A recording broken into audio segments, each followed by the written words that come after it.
Viloyat qo'riqlash boshqarmasi o'sib kelayotgan yosh avlodni vatanparvar komil insonlar bo'lib ulg'ayishlarini ko'zlab, yoshlar ishtirokidagi qator tadbirlarni o'tkazib keladi. Samarqand shahar qo'riqlash bo'limida viloyat bolalar kutubxonasi bilan hamkorlikda o'tkazilgan navbatdagi ochiq eshiklar kuniga Samarqand shahridagi 51-umumta'lim maktabi o'quvchilari tashrif buyurishdi.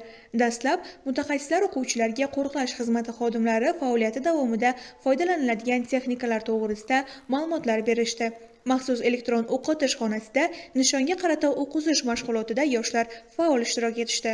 Tadbir davomida qo'riqlash boshqarmasining psixologlari tomonidan o'quvchilar ishtirokida psixologik trening mashg'ulotlari ham o'tkazildi. Qum terapiyasi, birgalikda bajaramiz, mevali salat hamda orzular sari yo'l kabi trening mashg'ulotlari o'quvchilar uchun ancha foydali bo'ldi.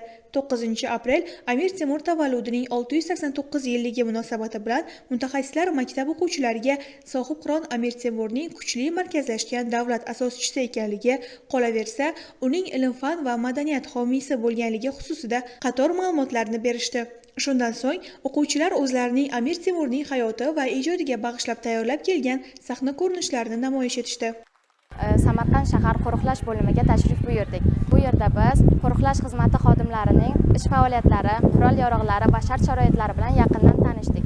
Bizda juda ham katta va yaxshi taassurotlar qoldi. Bundan tashqari, Amir Temurning 689 yilligi munosabati bilan tadbir ham o'tkazib berdik. Xodimlar ham, o'quvchilar ham juda ham mamnun bo'lishdi. Tadbir yakunida yoshlarni bilimli, intellektual salohiyatli, komil inson bo'lib ulg'ayishlari yo'lida fidokorona xizmat qilib kelayotgan ustoz va murabbiylar hamda tadbirda faol ishtiroki uchun bir guruh o'quvchilar tashkilotchilar tomonidan munosib taqdirlandi.